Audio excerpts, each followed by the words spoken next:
Well, I think for us, we knew we wanted to tell the fact that directors are storytellers. And it's the first thing that we encounter in terms of the sequence. Before we get to meet any actors, we have to do a huge amount of homework on the script. We have to know what that story is and know how it breaks down, how it sequentially follows one beat to the next. And until we do that, we have no business being even in a casting session. I would also say that in order to tell the story, you have to understand the story. And I have discovered most recently, a tidbit to share, Please. that the way you discover that is by actor, character, intention, and obstacle. Once you break down the story for what each character's intention is, and obstacle, if you can, that is how you determine what the story is. By knowing what each character needs to achieve in each scene, then when you string those together, that becomes your story. And this might be something that the writer has subliminally done already or intentionally done, but we're not in that room during their process. So our conduit into doing that and breaking down this for story, a script for story, is by reading the script, And analyzing the script, diagramming it too. And the idea is, the way I visualize it is, it's like the writer had the seed of an idea, and it grew and became this big gigantic tree, and that it could be a huge oak. Well, how are you going to determine what was the seed of that idea? Only by going backwards. It's like, it grew like this. Now we want to go back down into what the seed was. So you have to diagram, you have to outline the story and go backwards, backwards, backwards, backwards. And then you discover by outlining it what the thread is that ties it all together, and that's theme. And that's such an important thing that the director has to know, because you're illustrating theme by the way you direct the actors and by the way you shoot it. So you have to go from this big, big, gigantic thing, this script with dialogue and description and stuff, and come back to, why did the writer write this script? What is the point?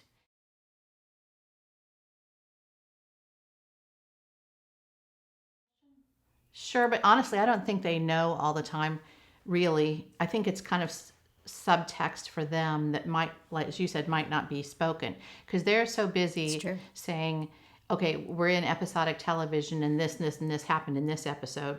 So to carry it forward, we're going to do this, and this. I think that they don't always go back and say, what are we really saying? What's the theme? They're just doing plot primarily. But that's our job, to discover that. I mean, it's in there.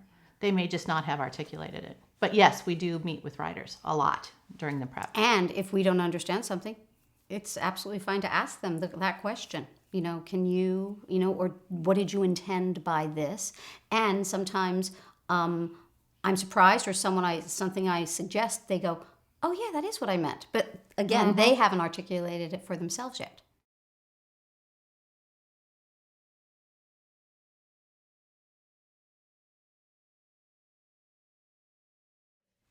Our job as an episodic director is to give the producers their best episode.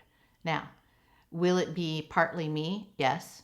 Or Mary Lou if she's directing, because it's going through me. It's going through my brain. It's going through my art. It's going through my life experiences. If you give the same script and the same actors and the same everything to 10 different directors, you're going to have 10 different final products, because you can't help that.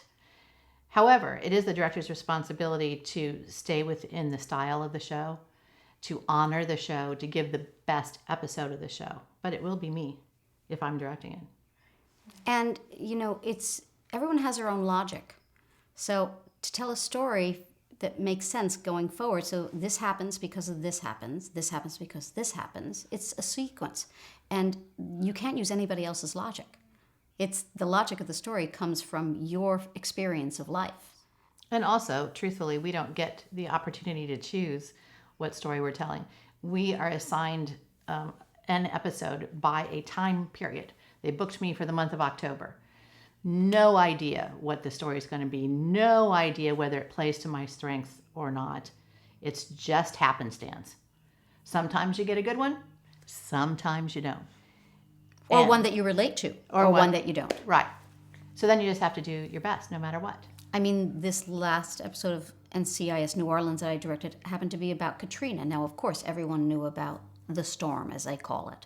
But I did a huge amount of reading to really catch up and really feel like I contextually knew the story they were telling, or what happened and how people felt about it, in order to be able to direct that episode well.